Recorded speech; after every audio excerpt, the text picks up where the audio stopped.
আবার ব্যাগপত্র বেঁধে বেরিয়ে পড়লাম। এবারে যাচ্ছি হচ্ছে দার্জিলিং। তো দার্জিলিং যাওয়ার ব্যাপারে তো নতুন করে কিছু বলার নেই, রাস্তা খুবই সুন্দর।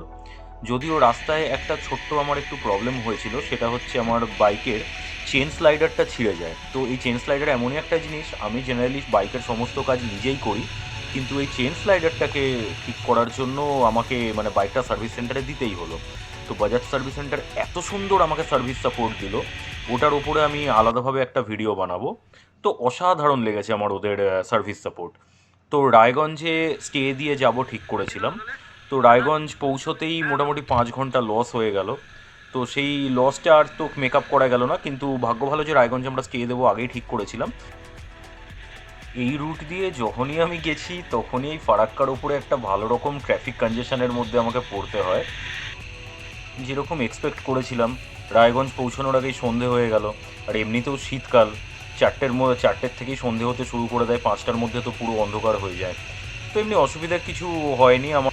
তো এনিওয়ে, আমরা যখন পৌঁছালাম ওখানে তখন অলরেডি সন্ধে 7টা বাজে। তো সেই 7টার সময় আমরা যে হোটেলে ঢুকলাম, হোটেলটার নাম হচ্ছে হোটেল অ্যাম্বাসি। আমাদের ট্যুর প্ল্যানটা হলো দার্জিলিং পৌঁছে দার্জিলিংয়ে স্টে করে আশেপাশের বেশ কিছু জায়গা ঘুরে দেখা, তারপরে সিটং গিয়ে সিটংয়ে স্টে করে তারও আশেপাশের বেশ কিছু জায়গা ঘুরে দেখা। ওই পাহাড় দেখা যেতে শুরু করেছে। আমরা কার্শিয়াংয়ের রুটটা দিয়ে দার্জিলিং এন্টার করছিলাম। রাস্তায় পড়ে হচ্ছে রোহিণী টি গার্ডেন। তো এখানে আর নেমে আর আলাদা করে কিছু দেখিনি, এই জায়গাটাই হচ্ছে রোহিণী। এই প্রসঙ্গে বলে রাখি, পাহাড়ে কিন্তু গুগল ম্যাপ একটু প্রবলেম করে। আমি আগেও এটা খেয়াল করেছি, যখনই পাহাড়ে আসি গুগল ম্যাপ প্রবলেম করে। তো একটু আগের থেকে ভেবেচিন্তে রুট প্ল্যান করে আসবেন। এই হলো গিয়ে কার্শিয়াংয়ের এন্ট্রি পয়েন্ট। তো এইখানে দাঁড়িয়ে কিছুক্ষণ একটু ফটোগ্রাফি করা হলো। ফটোগ্রাফি ছাড়া তো আর জীবন চলে না, না?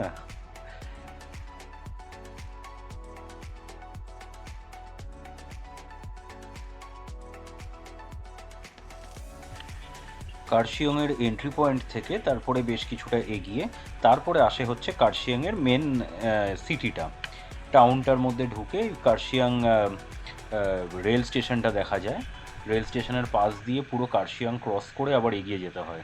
তবে কার্শিয়াংয়ে কিন্তু একটু ট্রাফিক কনজেশন পাবেন, তবে খুব বেশি সময় লাগলো না। তো কার্শিয়াং পার করার পরে অনেকটাই রাস্তা দার্জিলিং। তো সেইটা আমাকে সেই জন্য ফাস্ট ফরওয়ার্ড করে দেখিয়ে দিতে হচ্ছে।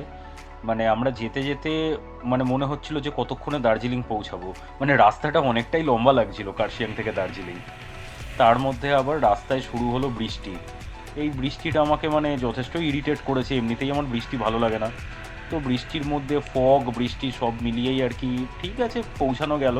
তো দার্জিলিং পৌঁছানোর আগে যদিও বৃষ্টি থেমে গেছিলো, কিন্তু ওই রাস্তাটা আর কি পুরোটাই কার্শিয়াং থেকে দার্জিলিং যাওয়া অবধি রাস্তাটা পুরোটাই আমরা ওই বৃষ্টির জলের মধ্যে দিয়েই যেতে হয়েছে আমার। এই হলো ফেমাস ঘুম স্টেশন। পরে যদিও ভালো করে ছবি তুলতে পেরেছি, একদম ব্রাইট সানি ডে পেয়েছিলাম, তখন এসে ছবি তুলে নিয়ে গেছি ভালো করে।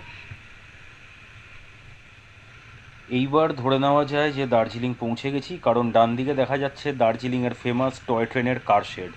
এইখান থেকেই সোজা এগিয়ে কারশেডটা শুরু হয়ে যায় একটু আগে থেকে। এই কারশেডের জায়গাটা পার করলেই সামনে আসে হচ্ছে দার্জিলিং রেলওয়ে স্টেশন, যেখান থেকে আপনারা টয় ট্রেন চড়তে পারেন। আমারও প্ল্যান ছিল টয় ট্রেন চড়ার, কিন্তু টয় ট্রেনের যা দাম দেখলাম, বাপরে বাপ, ওই দেখে আমার আর টয় ট্রেন চড়ার কোনো ইচ্ছা থাকলো না। তো আমরা টয় ট্রেনের প্ল্যানটা ক্যান্সেল করে দিয়েছিলাম। আমরা টয় ট্রেনের সামনে দাঁড়িয়ে টয় ট্রেনের সঙ্গে ছবি টবি তুলে নিয়ে গেছি। অবশেষে পৌঁছানো গেল আমাদের হোটেল এনআরএস নর্লিং রিট্রিট। তো এই আমাদের হোটেলের সামনে বাইকটাকে পার্ক করে আগে ভেতরে কথা টথা বলতে গেলাম। তো তারপরে ওদেরই নিজেদের পার্কিং আছে, হোটেলের ভেতরে পার্কিং আছে, সুন্দর পার্কিং, বড় পার্কিং। সেইখানে বাইকটাকে পার্ক করে দিয়েছিলাম রাতের জন্য। হোটেল পৌঁছেই আগে মনে হলো যে লাঞ্চটা করে নেওয়া দরকার, কারণ মোটামুটি 12টা বেজেই গেছিলো পৌঁছতে। তো আর খিদেও প্রচণ্ড পেয়েছিল, সকালবেলা এতটা রাস্তায় এসেছি। তো তারপরে রুমে গিয়ে সমস্ত জামা কাপড় চেঞ্জ করে আমরা ঠিক করলাম যে এবারে বিকেলের দিকটা একটু বেরোই বাইরে। রুমটার একটু ডিটেলস বলে দিচ্ছি। এটা একটা স্টুডিও কোয়ালিটি রুম ছিল। হোটেলের নাম তো আগেই বলেছি, এনআরএস নর্লিং রিট্রিট। রুমের দামটা আমার না এক্স্যাক্টলি মনে পড়ছে না এখন, 2000 টাকার আশেপাশে ছিল পার নাইট। তো রুমটা খুবই সুন্দর রুম ছিল। ওখান থেকে যেমন দেখতে পাচ্ছেন পুরো কাঞ্চনজঙ্ঘা পরিষ্কার দেখা যেত। এখানে বসেই আমরা চা টা খেতাম এই কাঁচের ধারে বসে, ভালোই লাগতো। রুমটার সঙ্গে বাথরুমটাও আমার যথেষ্ট সুন্দর লেগেছে, বাথটব লাগানো। তো ওভারঅল মানে ইট ওয়াজ এ কোয়াইট প্লেজেন্ট স্টে। তো তারপরে রাতের দিকে আমরা বাইকটাকে এখানেই পার্ক করে দিলাম হোটেলের। সন্ধেটা আমরা দার্জিলিংয়ের ফেমাস মল রোড আর মল রোডের আশেপাশের যে মার্কেট এরিয়াটা রয়েছে সেগুলোই আমরা ঘুরে দেখলাম, কিছু ফটোগ্রাফি করলাম।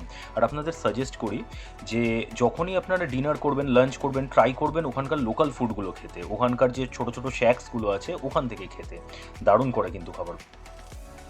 পরদিন সকাল সকাল বেরিয়ে পড়লাম দার্জিলিংয়ের আশপাশের এরিয়া সাইট সিইং করতে। তো আমাদের আজকের টার্গেট হচ্ছে Lamahata, lovers meet view point, Delo park, আর যাওয়ার পথে তিস্তা রিভার সাইডটা দেখে আমরা যাব। তো এইভাবে প্ল্যানটা এই জন্য করলাম কারণ এটা একটা দিক, এরকম আপনাদের এক একটা দিক ধরে নিতে হবে যে দিকটা আপনারা সার্কুলার ওয়েতে কমপ্লিট করে ফিরবেন। তো এটা হলো আমাদের ফার্স্ট দিনের টার্গেট। তো এইটা আমরা কমপ্লিট করেই সন্ধেবেলা আবার দার্জিলিংয়ে ফিরে আসবো। আমরা পৌঁছালাম লামহাটা ইকো পার্ক। এর সামনেই একটা বাড়ি রয়েছে যার ছাদে বাইক পার্কিংয়ের ব্যবস্থা ওরা করেছে, বেশ সুন্দর ব্যবস্থাটা লাগলো। এটা হলো লামহাটা ইকো পার্কের এন্ট্রি গেট। আমি বোর্ডগুলোর ভালো করে ভিডিও দিয়ে দিলাম, আপনারা ওখান থেকে সমস্ত টিকিটসের প্রাইস আর ডিটেলস দেখে নিতে পারবেন।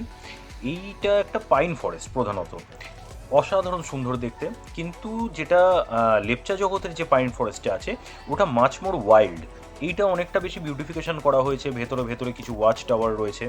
কিন্তু এখানে একটা জিনিস যেটা আছে সেটা হচ্ছে অনেকটা উপরে হেঁটে উঠলে, সিঁড়ি দিয়ে উঠতে উঠতে যখন আপনি ক্লান্ত হয়ে যাবেন, অনেকটা উপরে উঠলে ওখানে একটা পুকুর আছে, ভেতরে একটা লেক আছে, একটা ছোট্ট লেক আছে। সেই লেকটা আমি এই জন্য আর কি মানে আমি দেখতে চেয়েছিলাম কারণ ওটার আমি ইন্টারনেটে খুব সুন্দর সুন্দর ছবি দেখেছিলাম। কিন্তু যেহেতু আমি গেছি শীতকালে, জানুয়ারি মাসে, জানুয়ারির 13 তারিখে, তো লেকটা শুকিয়ে একটা ডোবার মতো হয়ে গেছিলো একটা। তো যাই হোক, দেখে তো এলাম, কিন্তু মানে হাঁটাহাঁটির খাটনিটা কিন্তু অনেকটাই, প্রচুর সিঁড়ি দিয়ে উঠতে হয়। তো সেটার জন্য মেন্টালি প্রিপেয়ার্ড হয়ে আসবেন।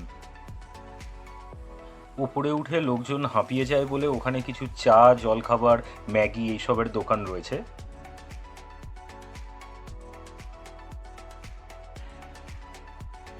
লামহাটার থেকে বেরিয়ে আমরা যাব হচ্ছে lovers meet view point.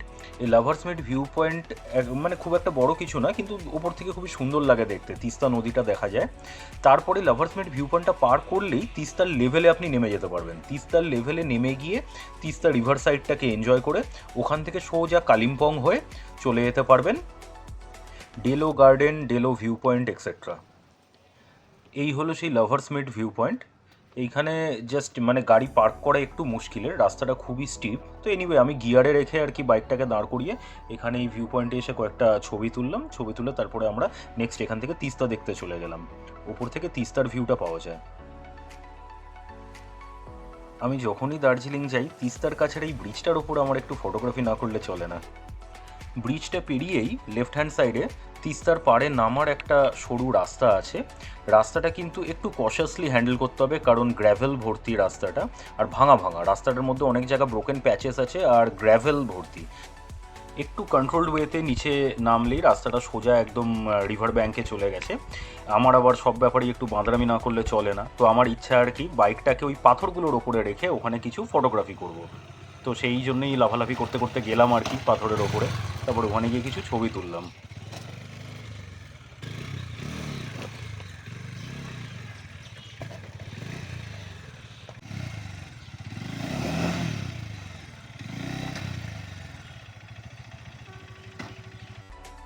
Scenic beauty তো দেখতেই পাচ্ছেন এত সুন্দর।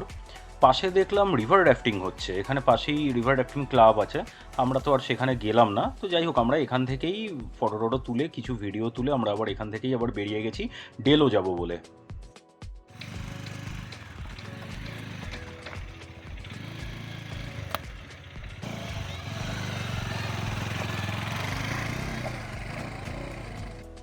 তিস্তাপাড় থেকে কালিম্পংয়ের দিকে যাওয়ার যে রাস্তাটা, তিস্তাপাড় ধরে রাস্তাটা সোজা যায়, রাস্তাটাকে কিন্তু ঠিক মানে পাকা রাস্তা বলা যায় না, রাস্তাটা যথেষ্ট খারাপ, যথেষ্ট ভাঙা ভাঙা রাস্তাটা।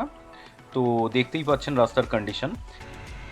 এটা তিস্তা পার করারই আরেকটা ব্রিজ। লাস্ট টাইম যখন এসছিলাম আমি এবং আমার বন্ধুদের এই জায়গাটাতে একটা ভুতুড়ে অভিজ্ঞতা হয়েছিল, সে না হয় পরে বলবো।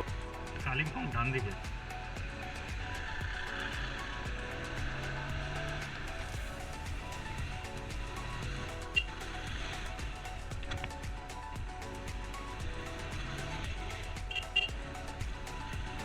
अभी हम लोग आए हैं डेलो पार्क। ये डेलो पार्क पे कोई एक मेला लगा है, তো এখানে একটা মেলা হচ্ছে। এখানে ডেলো পার্কে ওই উপর দিকে, এখানে তো যেটা দেখতে পাচ্ছি উপর দিকে ওঠার জায়গা রয়েছে ডেলো পার্কে। এখানে তো মেলা হচ্ছে এবারে। মেলার আওয়াজে আমার আওয়াজ আর রেকর্ড হবে কিনা জানি না। তো এনিওয়ে, এখানে ডেলো পার্কের ভেতর দুটো ভাগ আছে, একটা হচ্ছে গার্ডেন আর একটা হচ্ছে একদম ওপরে যাওয়ার। তো আমরা আগে ওপরটায় যাব, ওপরে গিয়ে দেখে আসবো, তারপরে ফিরে এসে এই গার্ডেনের এই জায়গাগুলো দেখবো।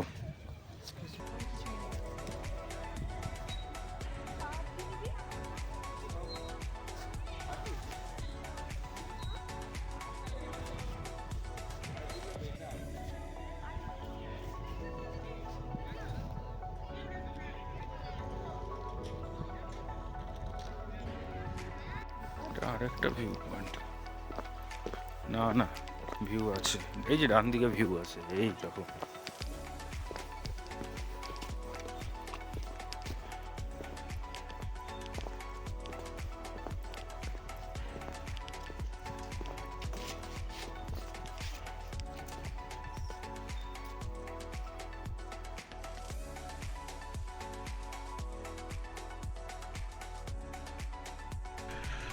ডেলো দেখে ফিরতে ফিরতে অনেকটাই রাত হয়ে গেছিলো। তো আমার যে প্রবলেমটা হচ্ছিল সেটা হচ্ছে পাহাড়ি রাস্তা বলে আমি বাইকের অক্সিলারি লাইটগুলো আর ইউজ করতে পারছিলাম না। তো বাইকের নিজস্ব লাইটেই চালাতে হচ্ছিলো, কারণ আমি যদি এইরকম পাহাড়ি এরিয়ায় যদি অক্সিলারি লাইটগুলো অন করি তাহলে উল্টো দিকের গাড়িগুলো সোজাসুজি বিপদে পড়ে যাবে। তো সেই জন্যই, যাই হোক, আমি সাজেস্ট করবো যে যারাই আপনারা পাহাড়ে যাবেন মানে খুব একটা রাত না করতে। তো মোটামুটি সন্ধ্যের মধ্যে আর কি আবার হোটেলে ফিরে আসা উচিত।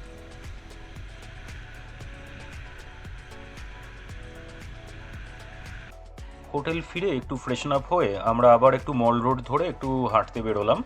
তো এখানেই আর কি বাইরে ডিনারটা করে হোটেলে ফিরবো। এটাকে দার্জিলিং চৌরাস্তা বলে। সকালেও আসবো কিন্তু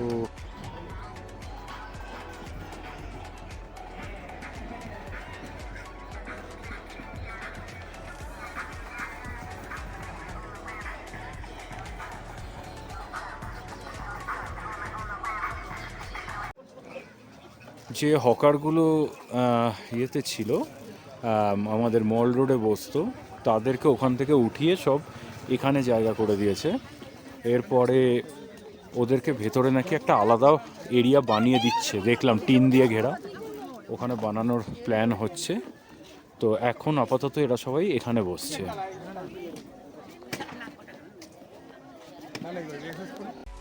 আর এইটা হলো দার্জিলিংয়ের ম্যান্ডেটারি ফটো। ভোর 3:30 বা রাত 3:30 যাই বলুন, আমরা এসে গেছি ট্যাক্সি স্ট্যান্ডে। এই জায়গাটার ভিডিওটা করে রাখতে আমার ইচ্ছা করলো। মল রোড এতটা খালি, মানে শুধু আমি আর আমার ওয়াইফ ছাড়া আর কেউ নেই, একজন শুধু চাওয়ালা বসে আছে আর একটা মানুষ নেই ওখানে। তো যাই হোক, এখান থেকে ট্যাক্সিগুলো পাওয়া যায় সকালবেলা, মানে যেগুলো আর কি টাইগার হিল নিয়ে যায়। এই টাইগার হিল বাইক নিয়ে যাওয়া যায় না, সকালবেলাটা তো অ্যাটলিস্ট যাওয়া যায় না। তো সেই জন্যই বাধ্য হয়ে আমাকে ট্যাক্সি হায়ার করতে হলো আরেকটা কাপলের সঙ্গে, করে আমরা টাইগার হিল গেলাম। টাইগার হিলে এসে সবাই এখানে সানরাইজ দেখার জন্য ওয়েট করছে। তো ততক্ষণে সিটিস্কেপটা, এখানে নাইটস্কেপ দেখা যাচ্ছে।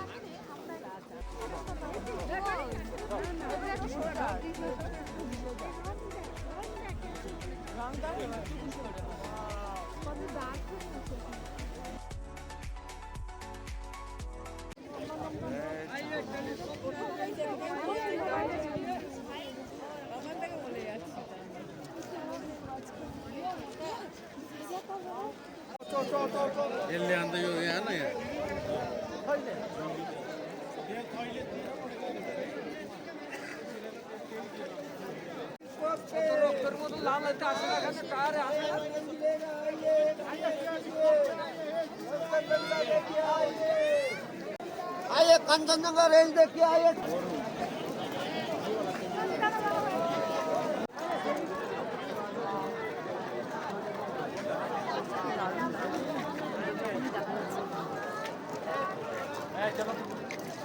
ठीक है। ঠিক আছে। দার্জিলিংয়ে তো বরফ পড়েছে দেখছি, এইগুলো জমে গেছে বলছে। এগুলো অ্যাকচুয়ালি বরফ নয়, রাতে যে ডিউটা পড়ে সেই ডিউটাই জমে গেছে মাটির মধ্যে, মানে ঘাসের ওপরে।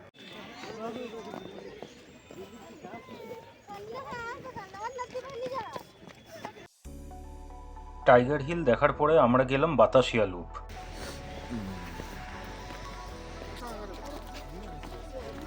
ड्रेस में लेकर आए, ड्रेस 50 रुपये ले आए,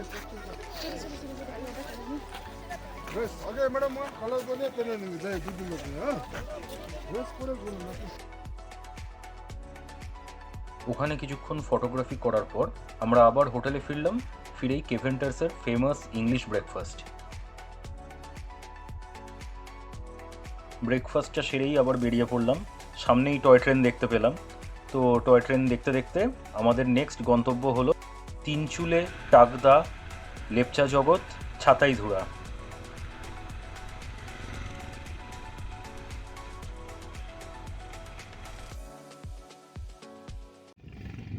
তো আমরা এখন তিনচুলেতে এন্টার করেছি। তিনচুলের বিউটিটা হচ্ছে চা বাগান পুরোপুরি। ইনি এখানে বসে পড়েছেন। তো আর ওই পেছনে আমি রেখেছি চা বাগান দেখার জন্য।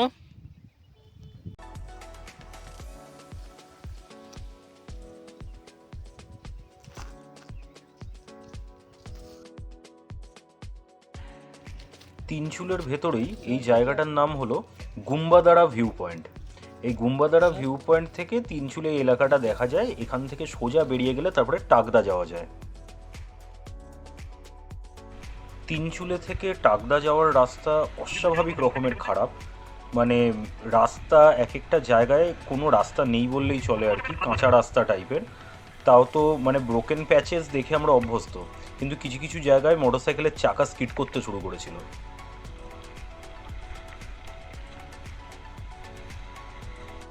টাকদাতে পৌঁছে আমরা সব হেরিটেজ বাংলোগুলো দেখতে শুরু করলাম। টাকদার মূল আকর্ষণই হচ্ছে ব্রিটিশ টাইমের হেরিটেজ বাংলো, কিন্তু ওখানে পৌঁছে একটু ডিসঅ্যাপয়েন্টেড হলাম আমি। তার কারণ আমি ভেবেছিলাম যে হেরিটেজ বাংলোগুলো হয়তো মিউজিয়াম জাতীয় কিছু হবে, কিন্তু দেখলাম সব হেরিটেজ বাংলোই এখন হোমস্টেতে কনভার্টেড হয়ে গেছে। বংশ পরম্পরায় যারা এই বাংলোগুলোর ওনার, তারাই এগুলোকে হোমস্টে বানিয়ে এখন এটা একটা বিজনেস হয়ে গেছে। তো ওই রকমই এই বাংলো নাম্বার 15-এর যিনি ওনার, তিনি আমাদের ভেতরে ডাকলেন, ডেকে কিছু জিনিস দেখালেন। This is a music album. ये जैसे ही ये कवर को खोलेंगे, इसका जो कवर पेज है, इसको जैसे ही खोलेंगे म्यूज़िक बजना चालू हो जाता है।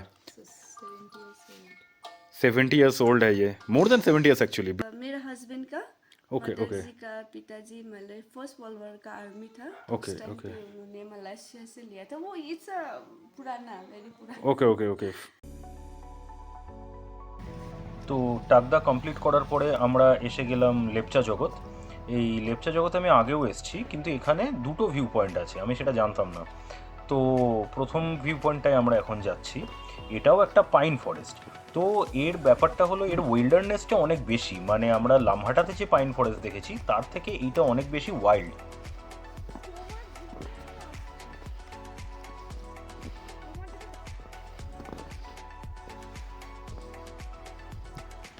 তো এই হচ্ছে লেপচা জগৎ ভিউ পয়েন্ট।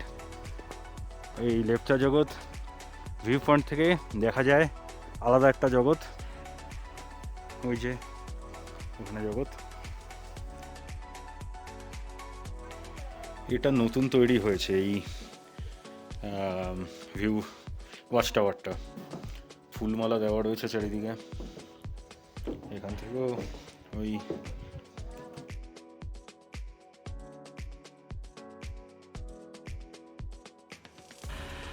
আবার একবার রাস্তায় টয় ট্রেন দেখতে পেলাম। এইবারের দার্জিলিং ট্যুরের টয় ট্রেন আর কাঞ্চনজঙ্ঘায় এত দেখেছি মন ভরে গেছে। তো আমরা এবারে যাব হচ্ছে ছাতাইধুরা। এই ছাতাইধুরা জায়গাটা খুব একটা এখন অবধি ডেভেলপ হয়নি, এটা সবে একটা ট্যুরিস্ট লোকেশন হিসেবে ডেভেলপ হচ্ছে। এই যে ছাতাইধুরার এখন বোর্ড টোড লাগাচ্ছে। এটাও একটা পাইন ফরেস্ট, কিন্তু ভেতরে ছোটোখাটো অনেক কিছু দেখার জায়গা আছে, একটা গুহা আছে, একটা লেক আছে। আজকের দিনটাই হলো আমাদের দার্জিলিংয়ে লাস্ট দিন। কালকে আমরা দার্জিলিং থেকে বেরিয়ে সিটং চলে যাব। এইটা হচ্ছে দার্জিলিং মল রোডের পাশের দার্জিলিং মার্কেট।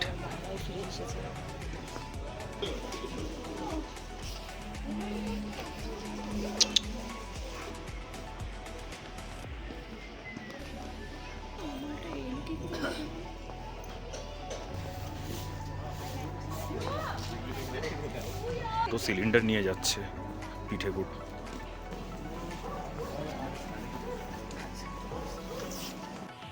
এইটা হচ্ছে অবজারভেটরি হিল ভিউ পয়েন্ট। কিছুই না, দার্জিলিং মল রোড দিয়েই সোজা এসে এই জায়গাটায় আসা যায়, ম্যাপেও দেখিয়ে দেওয়া আছে। তো এখান থেকে এইটাকে একটা ইয়ে বানিয়েছে ওরা, মানে এটাও একটা ভিউ পয়েন্ট, আর কিছুই না। তো জায়গাটা বেশ সুন্দর।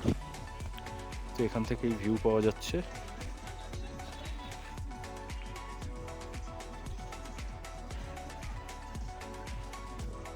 এর পরের ভিডিওতে থাকবে সিটং আর সিটংয়ের ভয়ঙ্কর রাস্তার এক্সপিরিয়েন্স। তো দেখতে ভুলবেন না পরের ভিডিও সিটং।